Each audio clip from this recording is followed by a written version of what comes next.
एक बार की बात है जब गौतम बुद्ध जी मगध राज्य के एक गांव में ठहरे हुए थे। गांव से थोड़ा बाहर एक मोची अपने परिवार के साथ रहता था। उस मोची के घर के पास एक तालाब था। एक दिन रोज की तरह सुबह मोची तालाब किनारे पानी लेने गया। वहां उसने तालाब में एक बहुत ही अद्भुत पुष्प देखा। वह पुष्प को देखने में बहुत ही सुंदर था और चमत्कारी भी प्रतीत होता था। मोची ने तुरंत ही अपनी पत्नी को बुलाया और वह पुष्प उसे दिखाया। मोची की पत्नी आध्यात्मिकता और धर्म में आस्था रखने वाली थी। वह पुष्प को देखते ही समझ गई कि जरूर कल यहाँ से गौतम बुद्ध जी गुजरे होंगे।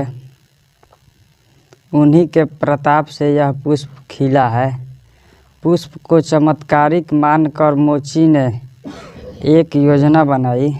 उसने अपनी योजना के बारे में पत्नी को बताया कि वह इस पुष्प को राजा को देगा और उनसे खूब सारी स्वर्ण मुद्राएं लेगा। उसकी पत्नी ने भी सोचा कि यह पुष्प उनके किसी काम का नहीं है, इसे राजा को ही दे दो, कम से कम कुछ कमाई तो होगी। पत्नी की सहमति से बाद में मोची राजमहल की ओर निकला गया।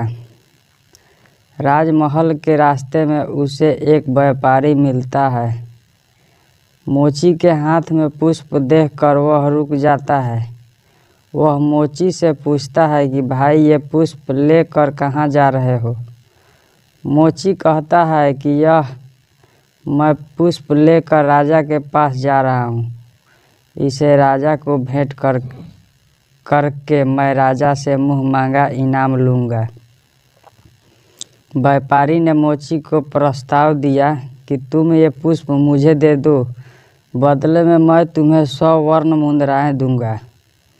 मोची सोच में पड़ गया। उसने सोचा कि जब व्यापारी इस मनुष्य के लिए 100 स्वर्ण मुद्राएं दे रहा है तो राजा तो और ज़्यादा देगा। यही सोचते हुए उसने व्यापारी को पुष्प देने से मना कर दिया। थोड़ा आगे चला गया था कि उसे रास्ते में राजा आते हुए नजर आए, जो गौतम बुद्ध के दर्शन के लिए जा रहे थे। राजा भी मोची के हाथ में वो दिव्य पुष्प देखकर अचंभित हो गए। राजा ने मोची को पुष्प के बदले 1000 स्वर्ण मुद्राएं देने के लिए कहा।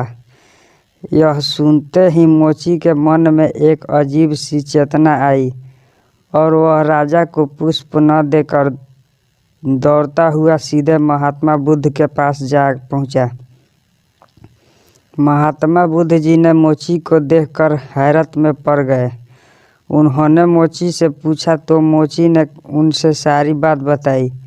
इसके बाद मोची ने वह पुष्प महात्मा गौतम बुद्ध को चरणों में अर्पित किया और उनसे कहा कि पहले तो मेरे मन में पुष्प को देखकर लालच आ गया था, लेकिन अब मैं समझ गया हूँ कि जिसकी छाया पड़ने से ही एक पुष्प इतना दिव्य हो गया हो, अगर उसकी शरण में मैं चला जाऊं तो मेरा जीवन भी धन्य हो जाएगा।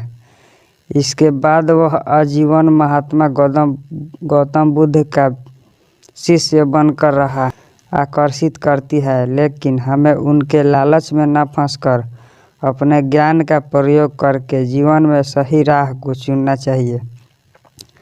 अगर यह कहानी आपको अच्छी लगी हो तो कमेंट में ज़रूर बताना। अगर अच्छी लगी तो सब्सक्राइब करना, लाइक करना, अपने दोस्तों को ज़रूर शेयर करना। तब तक के लिए जय हिंद। मिलते हैं अगले वीडियो में। बाय।